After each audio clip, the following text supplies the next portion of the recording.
ஐயா சிவாய் நம்ம ஐயா சொல்லுங்க. ஐயா சிவானந்தங்க, சொல்லுங்க. அண்ணாமலைக்கு எந்த விதமான ஒரு பதவியும் கொடுக்காம இருக்கிறத பார்த்தா ஆ, தனி கட்சி ஆரம்பிச்சிருக்க கூட தெரியுது. யார் பாண்டே சொல் யார் இருக்காரு. சொல்றா? யார் சொல்றா? பாண்டே. பாண்டே பாண்டே பேசியிருக்காரா? ம். அப்போ ஏதாவது அண்ணாமலை அன்னைக்கு நேத்தே பேசிட்டாருல, நான் என் மனசாட்சிக்கு விரோதமா பேசுற மாதிரி நாவுல இருந்து பேசுறேன், உள்ள இருந்து பேசலங்கிறாரு.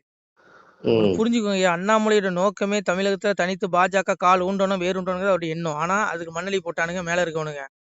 ம்.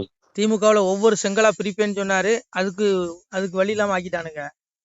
நான் தான் ம். ஆரம்பத்திலே சொல்றேனே, தமிழக பிஜேபியை பொறுத்தவரையில திமுக கூட ஆதரவா ஜால்ரா அடிக்கிறவனுக்கு தான் பதவியை கொடுப்பானுங்க, மற்ற ம். பேருக்கு பதவி கொடுக்க மாட்டானுங்கன்னு நான் ஆரம்பத்திலே சொல்லியிருக்கேன். அண்ணாமலை என்ன பண்ணும்? அண்ணாமலை நேர்மையா இருக்கிறாரு, முடியல என்ன செய்ய. ம். அதனால இங்க பாருங்க, பிஜேபியில உண்மையா உழைக்கிறவனுக்கு பதவி கொடுக்க மாட்டாங்க. பாண்டே சொல்லிட்டாரா? பாண்டே சொன்னாருன்னா அப்போ ஏதாவது உள்ளடக்க காரணங்கள் இருக்கலாம். அவரு கட்சி ஆரம்பிச்சா பாஜக தொண்டர்கள் 99% அங்க போயிடுவாங்க. ஆனா அவர் கட்சி ஆரம்பிக்க முடியாது, ஆரம்பிக்க கூடாது. ஏன்னா அவருக்கு ஒரு ஒரு ஒரு அடித்தளம் இது பிஜேபி தான். மீண்டும் இவனுக்கு தலைவர் பதவி கொடுக்கணும். அதுக்கு வேணா தொண்டர்கள் சேர்ந்து போராட்டம் மத்திய மத்திய தலைமைக்கு தெரிவிக்கணுமே ஒழிய தனி கட்சி ஆரம்பிக்கிற சாத்தியம் அது நல்லது. சரி, அதை விடுங்க. நமக்கு இங்க பாருங்க, அரசியலை பார்க்காதீங்க. நீங்க பார்க்க வேண்டியது அப்பா சிவனை தான் பார்க்கணும். வேற ஏதாவது கேள்வி வந்து பாருங்க, இது மலஞ்சலம் கழிக்கிற உடம்பு, எப்ப வேணாலும் செத்து போவோம், எப்ப வேணாலும் நமக்கு அழைப்பு வரும் மேல இருந்து. நம்ம பேசிட்டு இருக்க நேரத்திலே உலகத்துல பல லட்சக்கணக்கான பேர் மேல போயிட்டு இருக்காங்க. அந்த லிஸ்ட்ல தான் நாமளும் இருக்கும். நமக்கு எப்பன்னு தெரியாது, அப்பாவுக்கு தெரியும். அதனால அப்பாவோட வீட்டுக்கு தான் நம்ம போகணும். இதெல்லாம் மண்ணலி போடுங்க. நந்தி கொடியை பிடிங்க ஐயா, சிவனுடைய கட்சியில சேருங்க ஐயா, சிவ தொண்டரா இணைங்க ஐயா. தொண்டர் தான் பெருமையை இன்னும் பெரிதாகுமேங்கிறான். இவனுக்கு எல்லாம் தொண்டனா போய் அடிபட்டு சாகாதீங்க ஐயா. அந்த அரசியல் கட்சிக்காரனுக்கு பொதுவாக எல்லா கட்சிக்காரனையும் சொல்றேன். சொல்லுங்க, இப்ப என்ன பிரச்சனை உங்களுக்கு? வேற என்ன? சிவனுடையார்னா யாரு? சிவனுடையாரா இருந்தா அவருடைய தன்மை என்ன? சிவனுடைய கண்டிப்பா ருத்ராட்சம் போடணுமா? ஐயோ கடவுளே ஐயா, இங்க பாருங்க, நீ நீ இல்லறவாசி தான் உண்மையான சிவனடியார். சாமியை சொல்றாரு, இல்லறத்தை விட்டு தவம் இல்லைகான் இவ்வுலகில். கர்மயோகி அவன் யோகி, அவன் சிவனடியார். தவம் செய்பவர்கள் காட்டிலும் உயர்ந்தவன்கான், அவனுக்கு தான் முக்தி. ஒருத்தர் இல்லறத்துல இருந்து குடும்பத்தை செம்மையா நடத்துறானா அவன் தான் பெரிய பிள்ளை, எனக்கு பிடிச்ச பிள்ளைங்கிறான். சாமியை சொல்றான் இல்லறத்தை, சாமி சொல்றான் பாருங்க, இல்லறத்தை விட்டு தவம் இல்லை கான் இவ்வுலகில். இல்லறம் தான் பெரிய தவம், அவன் தான் கர்மயோகி. சும்மா உத்தராட்சத்தை போட்டுட்டு கையில அந்தந்தால அள்ளி போட்டுட்டு போறதெல்லாம் சிவனடியார் கிடையாது. அது நம்ம நம்முடைய வேடன்னு சொல்லிக்கலாம் இல்லையா? அப்படி சொல்ல நான் விரும்பல. அதெல்லாம் இல்ல. இல்லறத்துல இருந்து நீ சிவனை நோக்கிறியா, சிவனை நீ கண் நோக்கி பாக்குறியா, உன்னுடைய தேடல் அப்பாவை நோக்கி இருக்கா, அவன் தான் உண்மையான சிவனடியார். இதெல்லாம் வேடம் தான். என்ன எடுத்துக்கோங்க, அதெல்லாம் எல்லாம் வேடம் தான். எங்க அப்பா சிவபெருமானே சொல்ற பாருங்க, மாபாவி போடுகின்ற திருமுத்திரி அவர்க்கு வாட்சியாய் தோன்ற கண்டேன் சிவனே ஐயா, கொடுமுடி இடிந்து விழும்போது கொம்படிக்காய் குறுக்கவே தங்க கண்டேன் சிவனேங்க. அப்பா சொல்றான் பாருங்க, மாபாய் மகா முனிவர்கள் யோகிகள் போடக்கூடிய திரு உத்திராட்சம் இவர்களுக்கு வாட்சியாய் தோணுது. அதாவது உடம்புல போடுற ஒரு ஆபரணம், தங்க ஆபரணங்கள் போல இவர்களுக்கு ஆகிவிட்டதுங்க. கலியுகத்துல கையில போட்டுக்கிறான், வாட்சி மாதிரி போடுறான், கை செயின் மாதிரி போடுறான், கழுத்துல போட்டுக்கிறான், அப்படியே டிசைனா மாடல் மாடலா போடுறான் ஃபேன்சியா. இது தவறு, இது அவ வேணும். நான் சொல்ல, அப்பா சொல்றான், மாபாவி போடுகின்ற திருமுத்திரருக்கு வாட்சியாய் தோன்றுகின்ற இந்த வாட்சி ஸ்டைல கட்டுவான் பாருங்க, அந்த மாதிரி போட்டுட்டு திரியிறான். இதெல்லாம் போடக்கூடாதியா. அது அவன் விருப்பம், நான் அதை போடக்கூடாதுன்னு சொல்ல வரல, உங்க விருப்பம். ஆனா அடியார்கள் உத்திராட்சம் போடணும் கூட அவசியம் கிடையாது. நம்ம அப்பா எந்த மூட நம்பிக்கையும் போதிக்கல, புரியுதா உங்களுக்கு?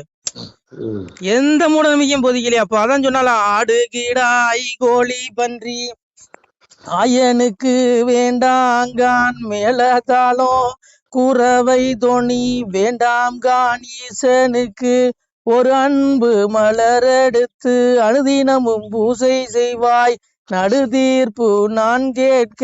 4 எடுத்து வருதாடாங்க. அப்பாவுக்கு ஆடு கிடா கோழி பண்டி அறுத்து பழிவிட வேண்டாம், மேலதாளம் குறவை தோணி தேவையில்லங்க. செடியில பூக்குற பூ கொழுந்து, சாமி சொல்ற மாதிரி இருக்க, கொழுந்து பூ மஞ்சனை மாலை குப்பையுடன் சந்தனமும் விழுந்து நமஸ்கார முதல் வேண்டாம் என்று சொல்லிடுங்கோங்க. அப்பாவுக்கு பூ மாலை கூட வேண்டாங்க.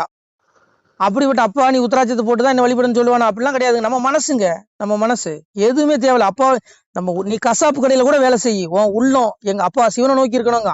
அவனே சொல்றான், உன் உள்ளத்துல அன்பத்தா, புரியுதா உங்களுக்கு? அதுக்காக எங்க அப்பனை இப்படிதான் கும்பிடணும்னு எந்த மூட நம்பிக்கையும் போதிக்கல. இது நாமளா வகுத்துக்கிட்டது, புரியுதா உங்களுக்கு? அவன் கேட்கலங்க.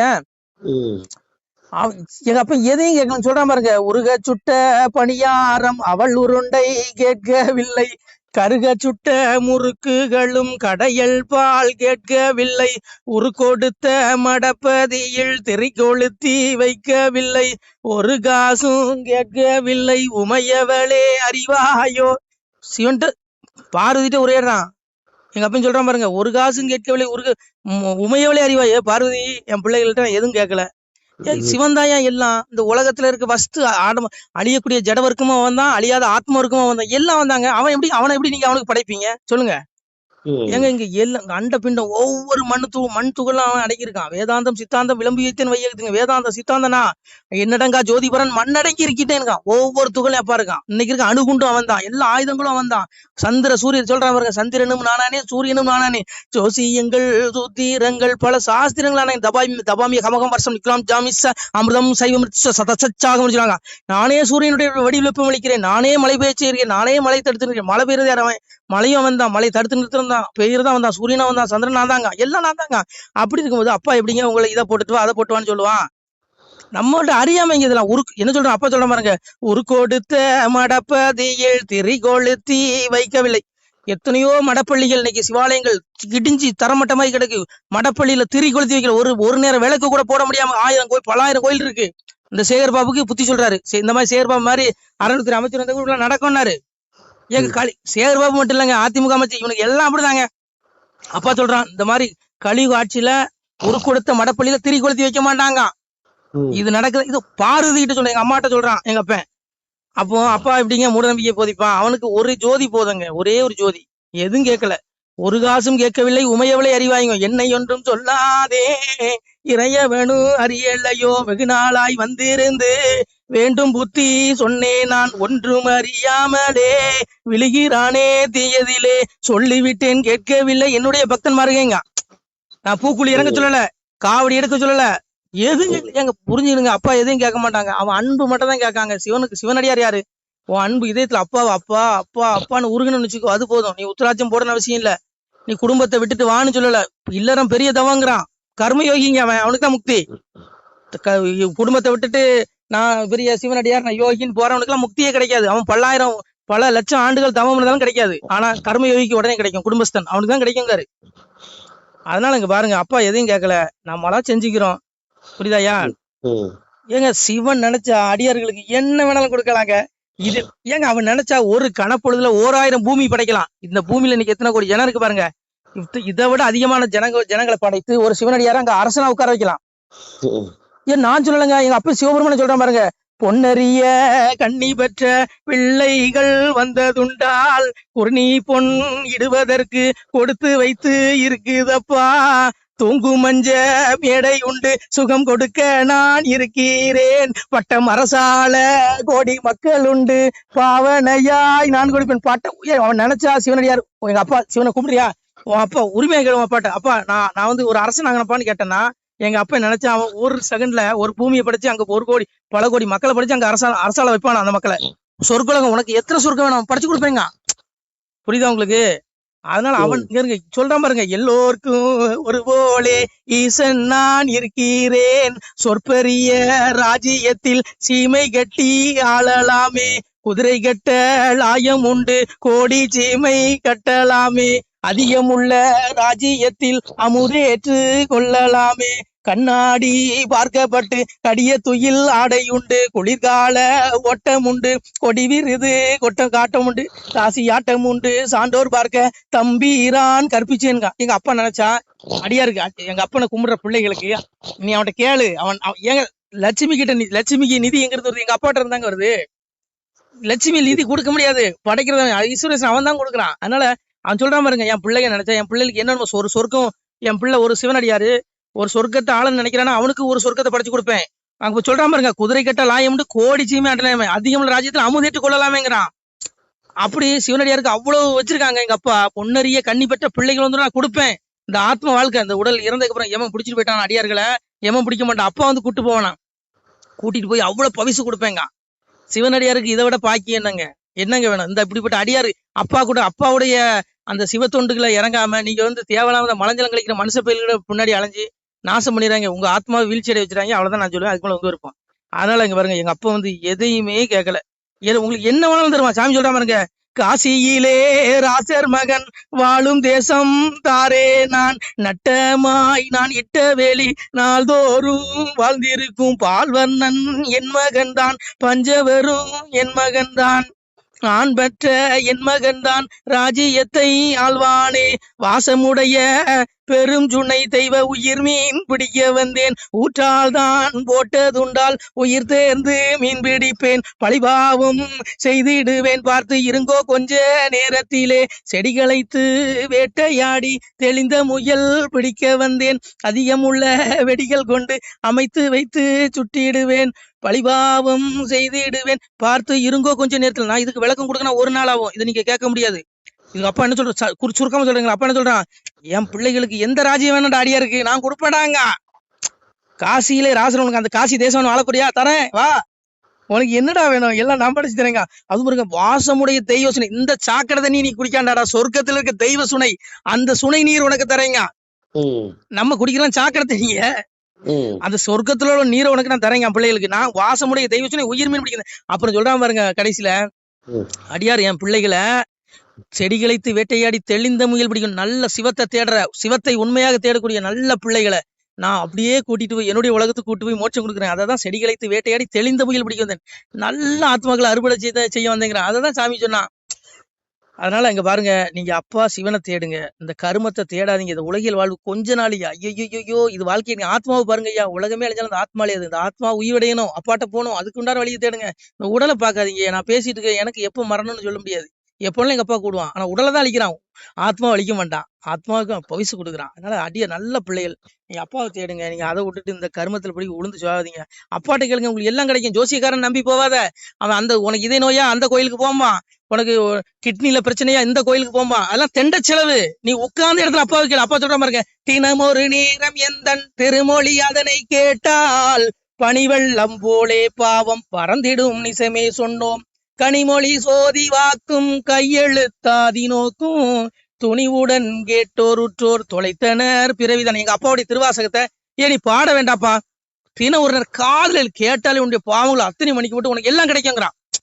அதை விட்டுட்டு ஜோசியக்காரன் அந்த கோயிலுக்கு போம்பா இந்த கோயிலுக்கு போம்பா, உருண்டு கும்பிடுமா புரண்டு கும்பிடுமா, காவடி இடுமா பூக்குழி இடுமா, எந்த மூட நம்பிக்கையும் எங்க அப்பா பொதிக்கலையா, எதுவுமே. நீ அப்பாவை தேடு, மனசார அப்பாட்ட கேட்ட உனக்கு எல்லாம் கிடைக்கும். உன்னோட தீராத நோயும் தீரும். நான் சொல்லல, அப்பன்னு சொல்றான், வாசிக்க கேட்டு மகிழ்ந்திருந்த அன்பருக்கு பூசித்து நீண்ட பூரணங்கள் கிட்ட மாட்டாங்கிறான். மலடியும் இக்கதையை மாவிருப்ப தோடிலகி தளமலந்தோனை தானாடி கேட்பாளாகில் என்னானை பார்வதியால் ஈஸ்வரியால் தன்னானை மதலை உடனே கிடைக்க மாட்டாங்கிறான். குட்டம் உள்ளோர் குணம் வைத்து கேட்கிறாள் திட்டமது சொன்ன தீரும் திருவானைங்க. உன் கையில குஷ்டரோகம் வந்துட்டா, நோய் வந்துட்டா, எந்த நோயா இருந்தாலும் சரி, தீராத நோயா, நீ அப்பாவுடைய திருவாசகத்தை உள்ள உருகி கேட்ட உனக்கு எல்லாம் கிடைக்குங்கிறான்.